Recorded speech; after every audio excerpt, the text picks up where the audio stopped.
ఈరోజు వచ్చేసి అయితే మనము మొట్టమొదటిసారిగా హనుమాన్ మీద ఉన్న సాంబార్లకైతే వంట చేయడానికి వచ్చాము.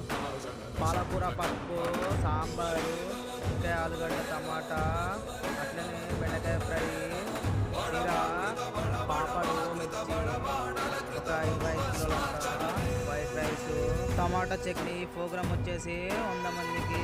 మీకు ఎటువంటి